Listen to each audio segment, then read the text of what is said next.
যদা যদা হি ধর্মস্য গ্লানির্ভবতি ভারত, বলছে যখন যখন ধর্মের গ্লানি হয় তখন তখন আমি পৃথিবীতে আবির্ভূত হই। 7 নম্বর শ্লোক। আর 8 নম্বর শ্লোকে বললেন পরিত্রাণায় সাধুনা, আমি সাধুদের পরিত্রাণ করতে আসি আর দুষ্টদের দমন করতে আসি, নতুন করে ধর্ম সংস্থাপন করার জন্য যুগে যুগে আমি আবির্ভূত হয়ে থাকি। তাহলে 3টা কাজের জন্য ভগবান পৃথিবীতে আসেন।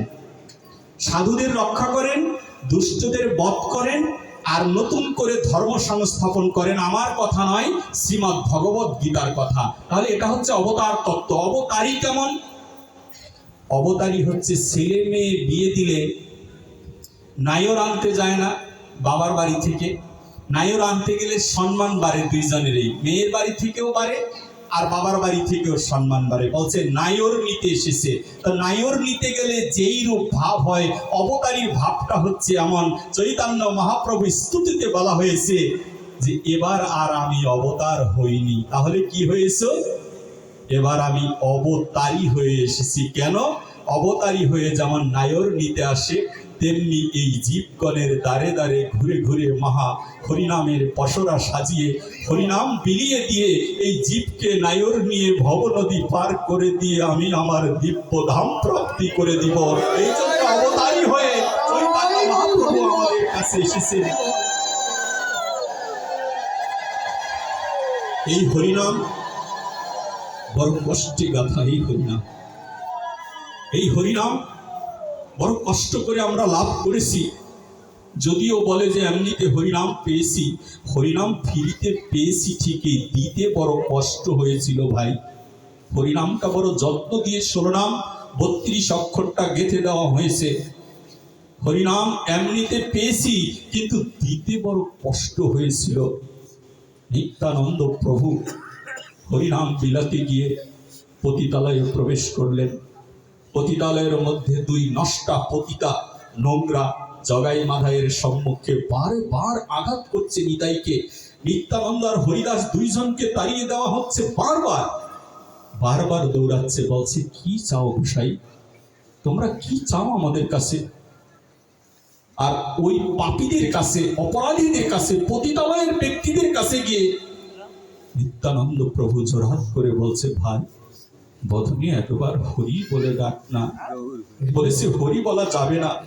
মারতে মারতে শেষ পর্যন্ত প্রেমধন নিত্যানন্দ প্রভু নিয়ে এসেছে।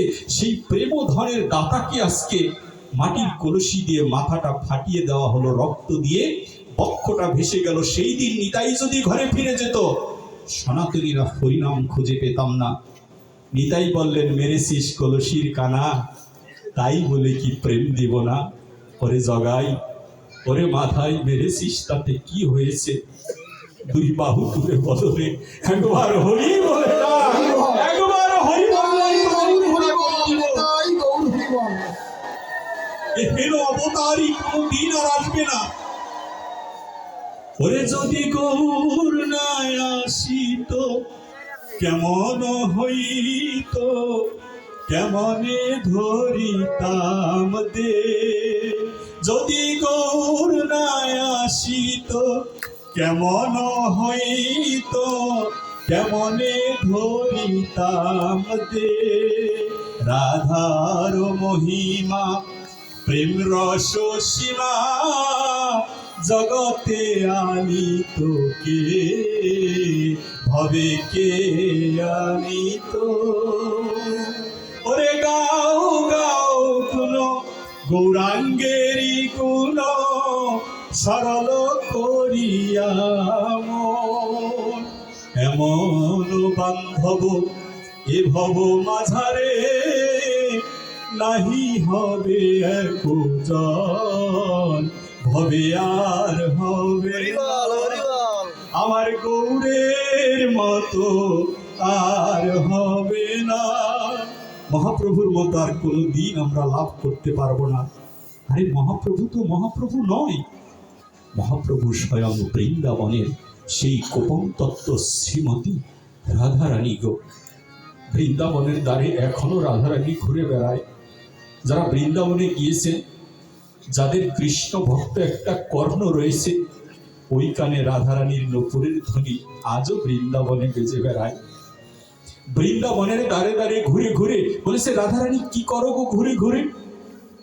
ব্রজগোপী বলছেন, অন্ধকার গভীর রাত্রে খালি পায়ে।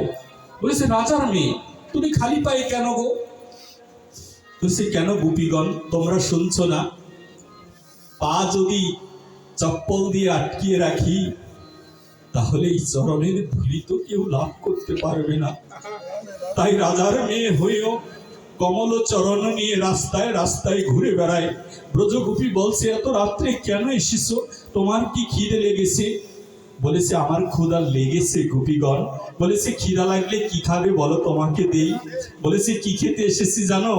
মুখ নামক ইন্দ্রিয় দা খাবার জন্য আসিনি, কর্ণ নামক ইন্দ্রিয় দা খেতে এসেছি প্রসাদ। বলেছে, কি সেই প্রসাদ?